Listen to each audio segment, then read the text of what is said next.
Good evening, I'm Adrienne Arsenault. And I'm Andrew Chang. Tonight, 6 months to the day since CBC News first told you what was hhappening inside Rideau Hall. Canada's Governor General resigns.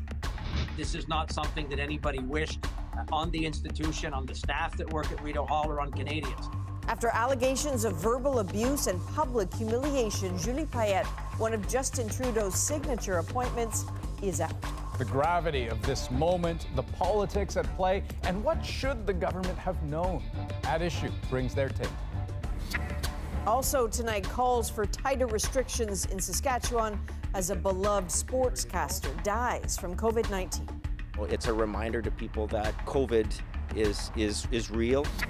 And a star is born. But there was always light if only we're brave enough to see it. How her words echoed here. This is The National. Canada is in uncharted territory. For the first time, a Governor General has resigned in controversy. Julie Payette quit today after an independent investigation into staff complaints produced some damning results. Now, much of it you have already heard in the exclusive reporting by CBC News' Ashley Burke. Her sources revealed how Payette and her chief of staff would belittle employees, even in public, and how the Governor General's behavior cost taxpayers money. And not only that, former astronaut Payette was a signature appointment by Justin Trudeau, and now he bears the political cost. We'll get to those politics and to why it's so important what happens next. But first, Ashley Burke has today's shocking news. The findings of the workplace review are still secret, but the Governor General's resignation quite public. This report had some disturbing conclusions, and those conversations led the Governor General to conclude that she should offer her resignation. An unprecedented move in Canadian history. After months of revelations about the toxic workplace at Rideau Hall, Julie Payette issued a statement saying, "I still take these allegations very seriously. We all experience things differently, but we should always strive to do better and be attentive to one another's perception. I have come to the conclusion that a new Governor General should be appointed. Canadians deserve stability in these uncertain times." The government received the report last week, and after a thorough review, the Prime Minister spoke to Payette yesterday when she offered to resign. The conclusions of the report were such that the workplace was clearly a source of concern. And in fact, the clerk of the Privy Council and Privy Council officials will, in the coming weeks, be reaching out directly to staff at Rideau Hall and working with them. The Prime Minister said today's announcement provides an opportunity for new leadership at Rideau Hall to address the workplace concerns. The Chief Justice of Canada, Richard Wagner, will step in until they find a replacement. All of this set in motion by a CBC report exactly 6 months ago that triggered the review. There was a lot of crying. I saw colleagues cry. More than a dozen sources spoke confidentially, claiming that Payette belittled, berated, and publicly humiliated employees. They described lengthy debriefs during flights that reduced staff to tears, meetings that felt like interrogations, and employees being randomly quizzed, asked to name planets in the solar system. There was always that level of criticism, and I would say in almost every meeting, someone was berated. There was, I'll go as far to say, a victim at every meeting. Sources also accused Payette's longtime friend and official secretary, Assunta De Lorenzo, of bullying staff too. Waves of employees like this one left. This has gone from being one of the most collegial and enjoyable work environments for many of the staff to being a house of horrors. They will bully you until you either agree or leave. Picked by the Prime Minister but appointed by the Queen, tonight Buckingham Palace said the Queen is aware of today's developments. Okay, so Ashley, such a big development, due in large part to your reporting and your dozens of sources. What are they saying tonight? Well, there's a sense of relief. Some told me that they cried when they heard the news. After having had the courage to speak to us about their concerns, they got the outcome they wanted, but never imagined they'd get. And do we know if the contents of this report will ever be made public? Well, the government says it contains confidential information and will only be released under the Access to Information Act. Now, that can take months, and the document would likely be heavily redacted, but we have requested a copy. Okay, Ashley Burke, thank you very much. Thank you. Questions about judgment and the vetting process have dogged Justin Trudeau as the story has developed. David Cochrane on what this means for the Prime Minister. On the day the Prime Minister announced his pick, Julie Payette looked like a star choice. A scientist, an astronaut. What could go wrong? From the first moment the idea came up of appointing Ms. Payette to be our next Governor General, it was obvious to me that she would make an extraordinary Governor General. That may have been the high point. Before Payette officially started, reports emerged of an old assault charge that was later dropped, and a fatal car accident where Payette struck and killed a pedestrian. The vetting process is deep and extensive and raised absolutely no issues that would prevent her from being Governor General. She will make an extraordinary Governor General. In selecting Payette, Trudeau abandoned the committee process Stephen Harper used to pick David Johnston for the job. Trudeau's government then let Payette hire her close friend to run Rideau Hall instead of a seasoned public servant. So when it emerged that Payette made life difficult for people in her orbit, it made things difficult for Trudeau.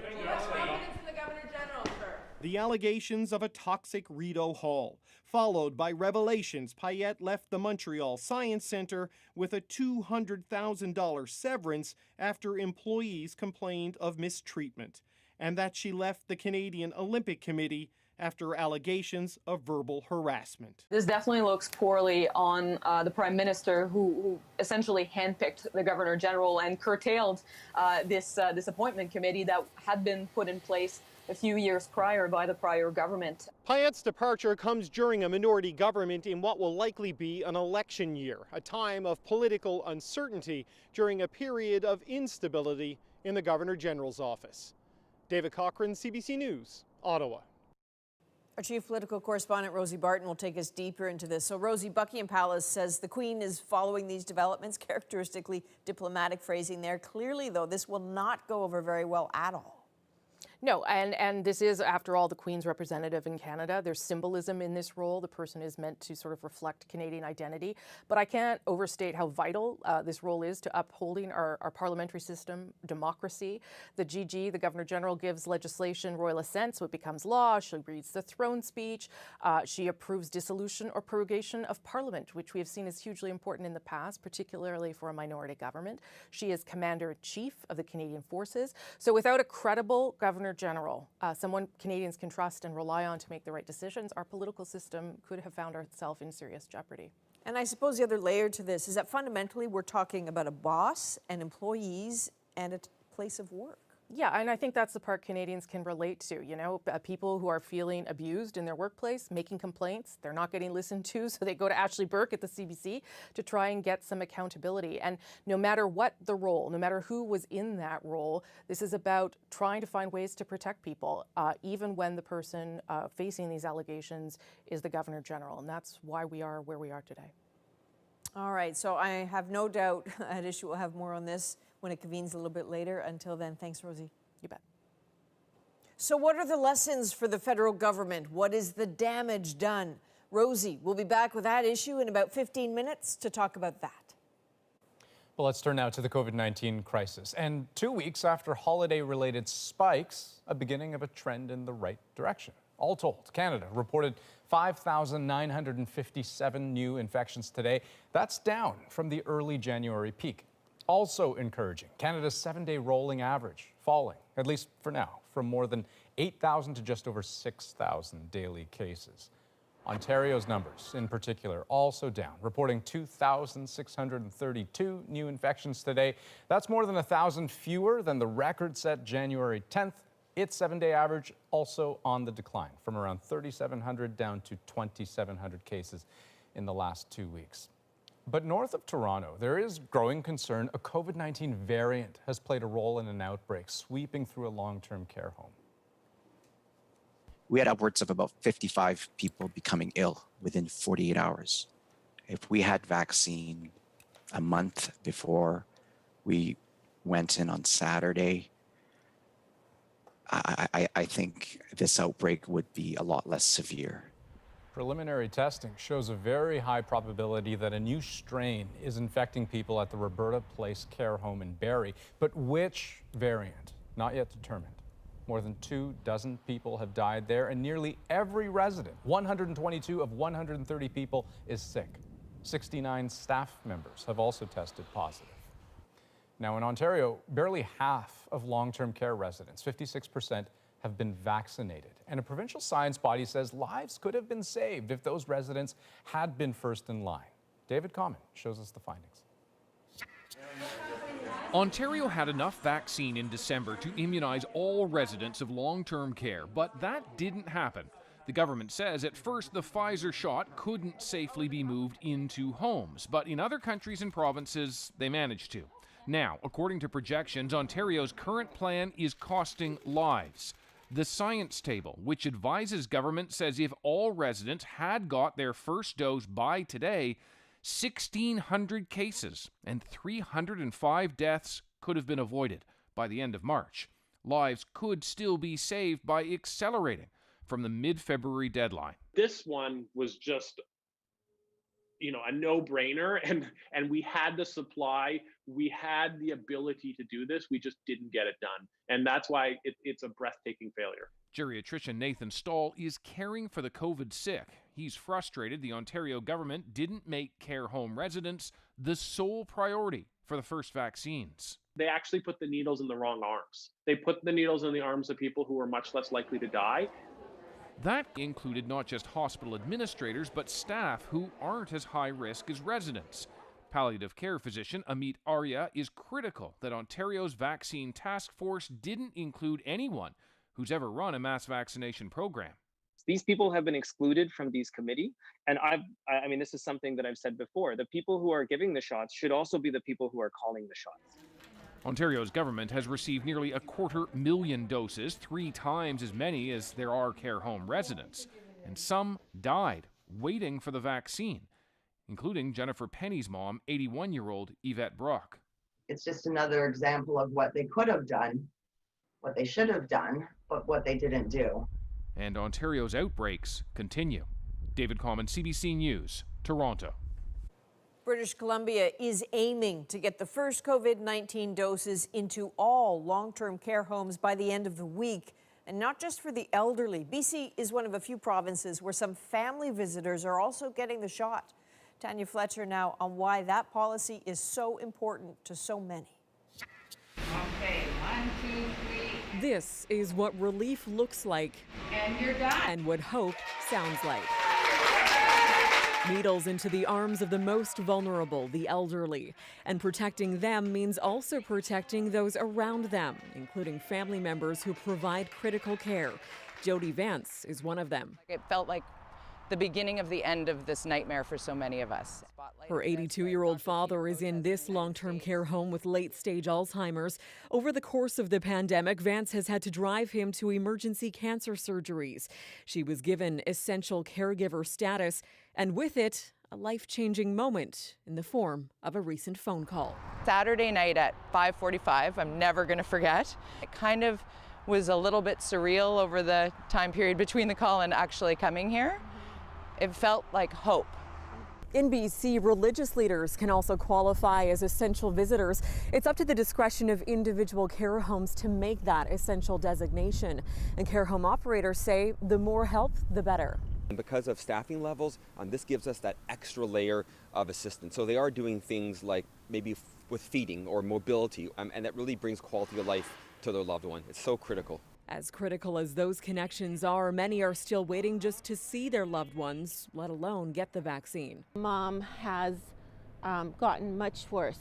Niobe Patsikakis hasn't seen her mother in a month. Visits at that care home were halted in the fall when it was hit with repeated outbreaks.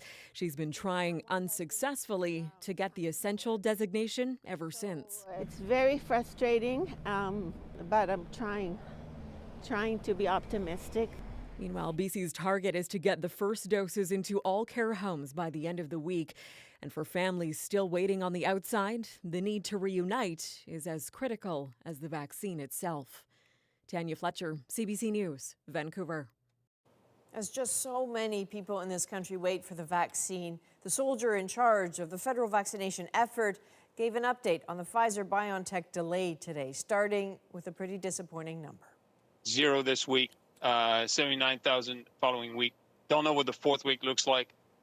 So I guess we'll wait and see and confirm what those numbers look like.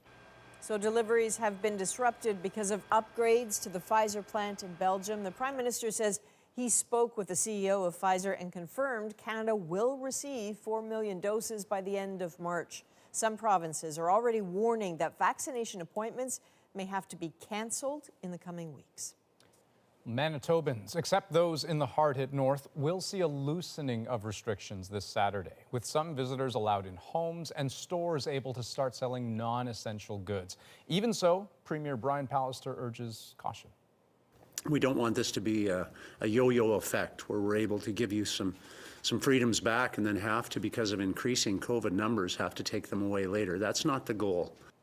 Now, Manitoba has seen a decline since the holidays, though 198 new infections were reported today. Still, that's less than half the December peak, and its 7-day rolling average is holding generally steady in the 170 range. In neighboring Saskatchewan, the virus remains a serious threat, though we did see a slight downtick in case numbers. Public health officials are reporting 227 new cases there today. The province has said it wants that number to stay under 300 a day on average if they're to avoid further restrictions. The 7-day rolling average there, just below that threshold, with cases dropping a bit over the past week. But one bad sign from the province today. It set a new single-day record for the number of reported deaths, 13. And the province is also in shock after the COVID-19 death of a popular sportscaster. As Bonnie Allen explains, some hope that will be seen as a wake-up call. I don't know what to say. This is the third partner I've driven out of here. Yeah. For more than 3 decades, people of Saskatchewan have counted on beloved sportscaster Warren Woods for colorful stories about our favorite teams. He would retell these stories in such a wonderful way that would make you feel like you were there and leave you laughing and leaving you feeling lighter. The vibrant 66-year-old's death from COVID-19 stunning this small province. Tributes are pouring in. So there's the kids that he was affecting, their parents, their grandparents, because of course there's no social media back in the day, and the only way to get your local sports was to tune in at night. Former co-host Craig Adams says he spoke to his friend the day he went into hospital in late November. It was, hey, can you go get my truck? It's at the hospital, because he drove himself to the hospital, and I said, yeah, I'll go pick it up, and I got it detailed for him, and he was going to pick it up a few days later. Instead, he was soon put on life support. The virus does not really care about what your status in society is. With cases dangerously high, Saskatoon ICU Dr. Hassan Masri wants tighter restrictions. He's disturbed by this video and recent outbreaks at bars. I've always, for many months now, have called on the government of Saskatchewan to close all bars, pubs, and nightclubs. The province is still banking on compliance. And what we need is everyone to follow the measures that are in place. Now, friends of this fun-loving man also urging people to stay home.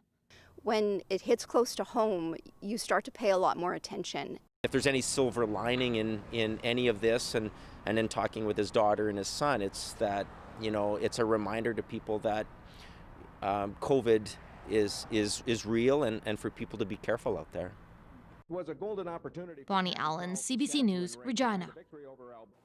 Nearly 2 years after being grounded, Boeing's 737 MAX aircraft returned to Canadian skies. That is WestJet Flight 155 landing in Vancouver this morning. On board 71 passengers, including executives from the Calgary-based airline. Transport Canada grounded the planes after deadly crashes in Indonesia and Ethiopia. Air Canada is expected to resume flying its 737 MAXs next month. And a blow to a Nunavut community. A fire at a grocery store prompted a brief state of emergency in Igloolik. It's over now, but the co-op, one of only 2 grocery outlets in the town of 1,600, is gutted. Officials say they are working to ensure key community services like fuel delivery and banking remain intact. But a new store could take over a year to build, meaning layoffs could be coming for many staff. So let's turn to D.C., where on his first full day in the new job, President Joe Biden began tackling some enormous problems, including introducing new COVID-19 rules that will affect Canadians. Here's Katie Simpson with the details. And so begins a presidency where leading by example is a key strategy. The new president's first full day in office began with a physically distanced, mask-on, virtual prayer service. It's the behavior Joe Biden hopes to inspire as he tries to blunt the raging pandemic. Let me be very clear. Things are going to continue to get worse before they get better. Biden signed a series of executive orders detailing his plans to improve testing, implement new masking rules, and to launch a coordinated national vaccination strategy. He also announced additional requirements for international travelers, which includes Canadians. Everyone flying to the United States from another country will need to test before they get on that plane, before they depart, and quarantine when they arrive in America. Canadians should also expect changes at land border crossings. Biden's plan calls for immediate outreach to the governments of Canada and Mexico to come up with appropriate public health measures at land ports of entry. CBC News has learned Ottawa was given a heads up about the proposals during a high-level staff call between the Trudeau government and the Biden administration. And it's expected to come up again tomorrow during a scheduled call between the president and the prime minister. It's all part of Biden's strategy to boost public confidence in the government's response to the pandemic. One of the things that we're going to do is to be completely transparent, open, and honest. After serving on President Donald Trump's coronavirus task force, Dr. Anthony Fauci welcomed the new administration's tone and its promise to take politics out of the pandemic. If things go wrong, not point fingers, but to correct them, and to make everything we do be based on science and evidence. So, Katie, what more do we know about these new U.S. travel restrictions? We're still waiting for specifics about quarantine times. The Centers for Disease Control recommends a 10-day isolation period. Now, remember, Canadians have already been urged by the government to avoid non-essential travel to the United States. But authorities here have been pretty lax in some cases about enforcing the rules, especially at airports. It's been very willy-nilly. Now, from everything I understand about what's happening behind the scenes in Ottawa, the Trudeau government is likely to support these new rules. They've had a hard time convincing snowbirds to stay home, and this may help. Adrian. All right, thank you for this. Katie Simpson in Washington tonight. Now, the new travel rules are just the latest Biden policy to affect people on this side of the border. After the cancellation of the Keystone XL pipeline, TC Energy says it is cutting more than 1,000 positions. Imagine if this was something affecting Bombardier or the Ontario auto sector or the Atlantic Canadian fisheries sector. I don't think the federal government would surrender without even trying to put up a fight. Alberta Premier Jason Kenney says the move is a gut punch for the industry. Okay, so we will have more on the political fallout of the Governor General's resignation, the damage done to the office and the government. The At Issue crew is here with a whole lot to say about that. As Canadians await the approval of more vaccines, we'll take a closer look at the differences. Some vaccines are better in subpopulations than others. That's a possibility that we're all aware of. And Amanda Gorman's words echoed across the mall yesterday. We've learned that quiet isn't always peace. How those words are being embraced by teachers and kids today. We're back in 2.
It was 6 months ago that CBC News first reported on allegations of a toxic work environment at Rideau Hall. Since then, more than 20 sources have spoken to us about an atmosphere of bullying and harassment fueled by Julie Payette and her second-in-command and best friend, Assunta Di Lorenzo.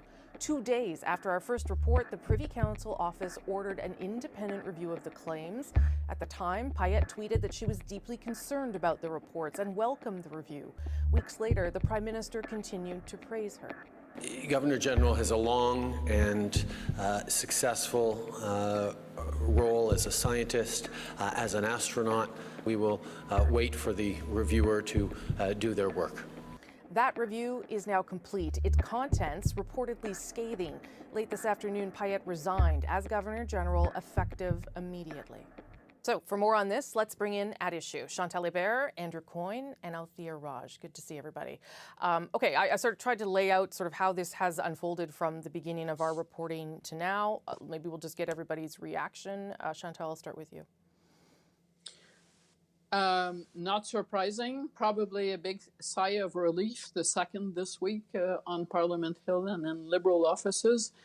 And I suspect a lot of the damage to the Prime Minister for making that choice was already baked in before the resignation. Do you agree with that, Andrew, that the Prime Minister, any questions he had around the vetting and the choice of this candidate are over, or are there still things to be asked? I think that those questions should be asked with a great more vigor at this point. Much of this has been reported in the CBC and elsewhere was known beforehand, or should have been known by any competent vetting process. So either they didn't do the vetting and just appointed her because wouldn't it be neat to have an astronaut, or they did know about it and thought they could shuffle through. You know, take your pick which you think is more likely. But in either case, it reflects poorly on the decision makers in question. Yeah, I mean, I guess on paper, you know, she looks pretty fantastic, but you know, some of Ashley's reporting, my colleague's reporting, also showed that she got a severance package from another organization and left under bad terms. So, I mean, there was obviously some sort of issue, Althea, with the vetting or lack thereof. Yeah, the government won't acknowledge that that is the case. I think the good thing for the Prime Minister's office is this did not happen next week when the House of Commons is sitting. I still expect that the opposition will ask a lot of questions that should be asked, frankly.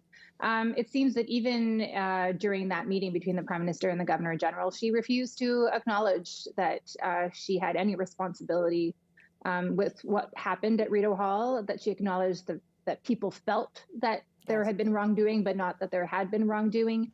And in her letter, she makes no mention of any personal responsibility. She does not accept personal responsibility. She seems to lay the blame for the wrongdoing at the foot of the office of her secretary. There's a larger context to this as well, I think, which is how seriously do we treat the position of the Governor General? This is not the first time that we've had inappropriate or not particularly stellar appointments to the Governor General's job. And it's treated as if it's some kind of, I don't know, a fun patronage post. It's a position that's not only one of considerable symbolic importance, but potentially great decision-making authority. We've had occasions in recent years in this country where the Governor General might be called upon to decide who forms the government and who might have to disregard the advice of her First Minister in the process. If a Prime Minister was defeated in the House shortly after an election and then said, well, we're not going to allow anybody else to form a government, we're going to call fresh elections. But you're not doing that in a vacuum. Like, you're not walking into a room and expecting to be a constitutional lawyer. You have advisors around you. So is the issue that this was the wrong person, that we're getting trapped into like celebrity appointments for the GG, Chantal? No, it's kind of a mix. And part of the problem is that Andrew is totally right about the responsibilities and the importance of the role in certain circumstances. And yes, there is a support system. But where there is a disconnect, it's between the daily life of a Governor General, which I have to say is pretty social and not terribly interesting, and a lot of them have testified to that, and those rare moments where you are important. I don't think Julie Payette, forget vetting and everything, which I believe failed. I don't think that she was suited for the job. I don't think she knew which she was signing up for. And she didn't like it. How hard could it be to find someone who is respectful to employees and is smart enough to do the job? I mean, that doesn't seem like a really high bar. A lot of people who are competent are respectful of employees. This is a one case of something. But a lot of people who are competent and have achieved a lot in life do not want to be Governor General.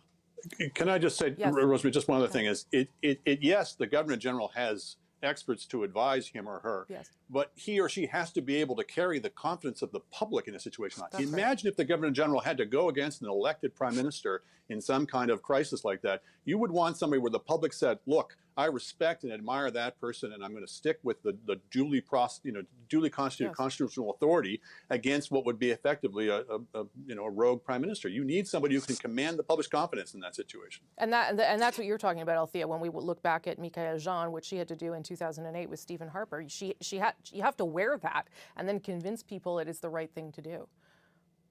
Yeah, I agree with Andrew. I think in some ways, a lot of the issues that have bubbled up over the past few years make you wonder if the Prime Minister's office is really taking the time to understand whether the people it is appointing to certain positions really are well suited for the positions. Not just that they like the image of them and the idea of them in these positions, but that the culture around the position suits them. So Julie Payette is a prime example, but also Jody Wilson-Raybould, Jane Philpott. Clearly, Jane Philpott did not know what it was like to live in a partisan caucus and what the expectations of caucus life are. You should have seen Andrew's face when you mentioned Jane Philpott. I'm not even going to let him open that can of worms. No, don't. Okay, last word, Chantal. Last word. If I can just mention what Althea said, also applies, I suspect, to Senate appointments. Right. Okay, Yes, listen, let's take a short break because a lot more happened this week, including this story, a reaction to Joe Biden's decision to cancel Keystone XL. This decision by the new president yesterday was a direct attack on the vital economic interests of Canada. Ottawa's response versus that of Alberta. That's coming up next.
Just hours after being sworn into office, President Biden turned his campaign promise to cancel Keystone XL into a reality, revoking the pipeline's permit through executive order, a move that left Canadian officials disappointed.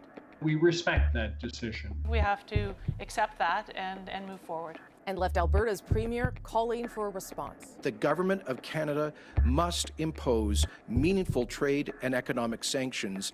All right, lucky us. Another round of At Issue. It's been a busy week. So Chantal Hébert, Andrew Coyne, Althea Raj. Let's do a quick go-round on this one. Andrew, I'm going to start with you and this call by the Premier for sanctions. Does this seem reasonable and something that should be considered? No. I think somewhere in between the Prime Minister's position, which was, oh, well, better next time, and Mr. Kenney's call for sort of nuclear trade war is, I think, the more sensible ground. We are not going to change this ruling by that. Certainly by that means, anytime we get into a trade war with the United States, we're lucky to emerge with our limbs intact. But Althea, haven't we done everything that we could do on this file? I mean, the administration is a lot of people from the last one that killed it the first time. I just don't know what else could be done. I don't know if I agree with that. I think more could have been done to signal the government's full interest and adoration for this project, and putting other priorities aside to focus with its talk with the Biden administration or incoming Biden administration on this issue. But to me, still surprising that Jason Kenney, while this election was happening, decided to invest $1.5 billion of taxpayers' money and $6.5 billion in loan guarantees on a project that seemed like it was doomed to fail. Yeah. Apparently, this evening, during the Premier's call, Alberta, so Kenney, Moe, and even Ford were arguing in favor of tariffs. This is not going to happen. And the government's point of view is like the only reason they used it with Donald Trump was because it really was the nuclear option, that they want to move forward on things that they can do together, especially on climate change. And that's where they're going. Chantal. First point, public opinion in this country and the relief that has been caused by the departure of Donald Trump would not in any way, shape, or form be conducive to Justin Trudeau declaring a trade war on the Biden team on day one. Yeah. That's not going to happen. And if it were to happen, the government that would go down that road. And I noticed that I've been reading all the statements from Erin O'Toole. I have not yet seen him echo this call for sanctions. Maybe it's coming, or maybe I missed a press release. But the other thing, I think, picking up on Althea's point, I think Joe Biden did a service to Justin Trudeau. Yes. It's called ripping the Band-Aid. You can do it slowly. It's going to hurt for a long time. You can do it quickly.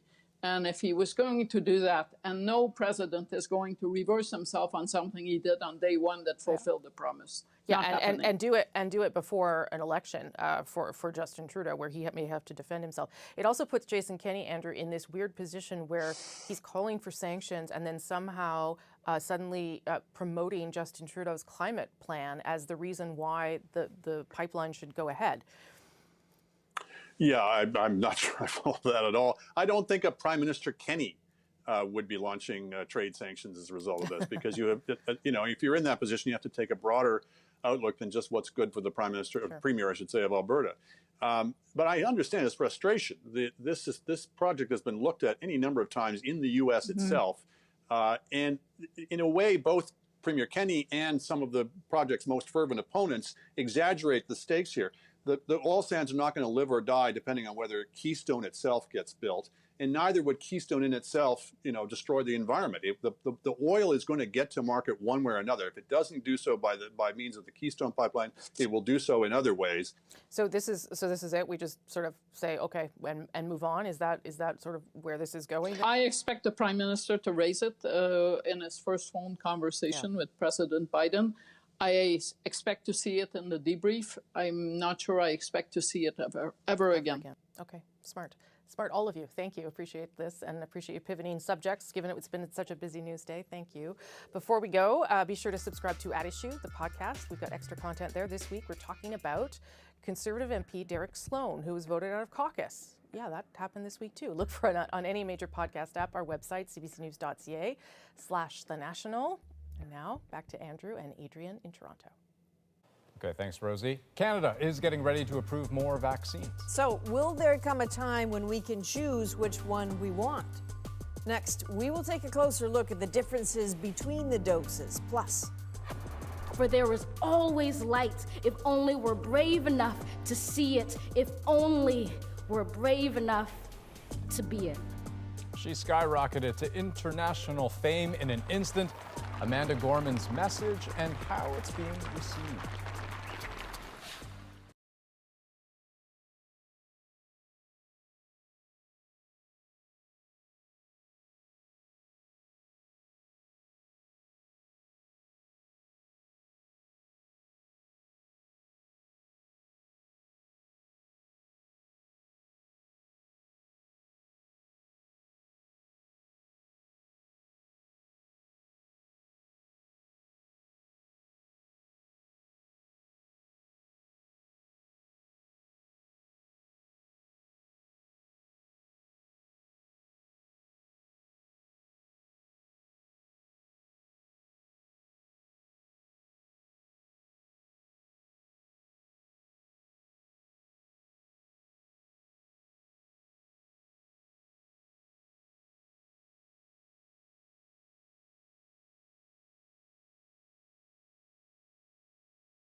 Welcome back. Despite delivery delays of Pfizer-BioNTech vaccines, the federal government says it's still confident Canada will be fully vaccinated this year, partially because Ottawa bought into so many.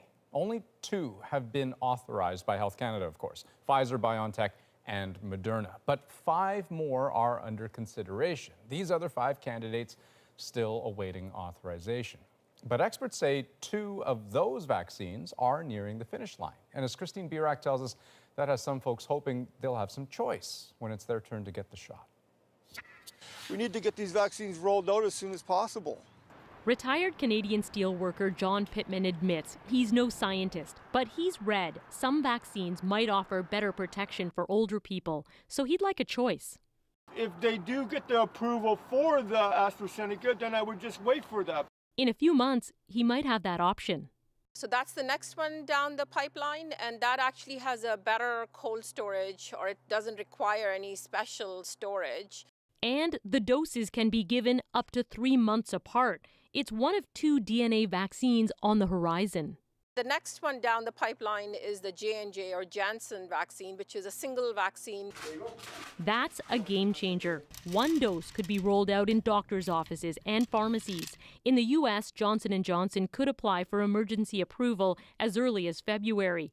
Health Canada isn't offering any timelines, but a member of Canada's COVID-19 vaccine task force had this estimate. I think we should start to see the results of the AstraZeneca phase 3 trial in about 2 to 4 weeks. And I would say probably the same with the Johnson & Johnson Janssen vaccine. Other vaccines are still in the works, including Novavax. Unlike the mRNA and DNA vaccines that offer the body genetic instructions to build that outer spike protein, Novavax uses a lab-made version of that spike, similar to a flu shot, to show the immune system a piece of the invader. Some vaccines are better in subpopulations than others. That's a possibility that we're all aware of. Scientists will need more data to figure that out, but once supplies of approved vaccines increase, Canadians might be able to choose which one they get. It would be great if we had a choice, but I really think the impetus really now is to get that population immunity. Pittman wants a choice, but adds he'd likely take any shot just to see his grandchildren again. Christine Burak, CBC News, Hamilton. Coming up next, poet Amanda Gorman has become a best-selling author overnight after her inauguration appearance yesterday. How people here are taking her words to heart. Stay with us.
I'm Jamie Poisson, and tomorrow on CBC's Daily News podcast, Front Burner, in the wake of a scathing report into the toxic work environment at Rideau Hall, Governor General Julie Payette steps down. Subscribe wherever you get your podcasts. We, the successors of a country and a time where a skinny black girl descended from slaves and raised by a single mother, can dream of becoming president, only to find herself reciting for one. Well, one day after making history, the youngest presidential inaugural poet can add another line to that resume. Best-selling author. 22-year-old Amanda Gorman captured the world's attention when she recited that poem, The Hill We Climb. Well, today, her upcoming collections of poems, which are not even published yet, are the most in-demand books on Amazon. Tashana Reid has the story of a new star and how she is inspiring people in this country. We've learned that quiet isn't always peace, and the norms and notions of what just isn't always just is. On one of the biggest stages in the world, Amanda Gorman delivered more than just words. For many, she delivered hope. Where can we find light The in this? 22-year-old Harvard grad and activist says she was struggling to finish her speech for the Biden-Harris inauguration when the siege happened on Capitol Hill. What it did is it energized me even more to believe that much more firmly in a message of hope and unity and healing. Her words resonated around the world. Pre-orders for her 2 new books skyrocketed. More than 4 million people followed her on Twitter and Instagram, and she attracted even more famous fans. Oprah, already an admirer, gifted her that incredible ring. Canadians, too, connected with Gorman's message. Ontario English teacher Doreen Bonsu was so impressed she discussed Gorman's poem with her high school students. I think for my students, when they see Amanda, I hope they can also see themselves. Bonsu says this year they've had discussions around racism and inequality, and most recently the siege on Capitol Hill. And a lot of my students were feeling frustrated, they were surprised, they were anxious. And it's really neat to see how now, after reading the poem, there's a sense of hope and unity. Ashwin Jaswal was in her class today. It was super inspiring. It felt like one day I could be up there. You deserve more than a poem. And Nisha Patel, Edmonton's poet laureate, says Gorman's work reflects an exciting time for a new, diverse generation of authors whose predecessors had been stifled. What we're seeing is that realization is coming to light, and that possibility is so endless. She says there are many young voices like Amanda Gorman's, just waiting for a chance to be heard. For there was always light if only we're brave enough to see it, if only we're brave enough to be it. Tashana Reid, CBC News, Toronto. Now, Amanda Gorman certainly made an impact in Washington yesterday, but there is another lasting image. Why Senator Bernie Sanders is appearing in the most unusual places. Tonight's Moment is next.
For most American voters, yesterday's inauguration marked the end of a chaotic chapter and the start of a brand new, if not more traditional, presidency.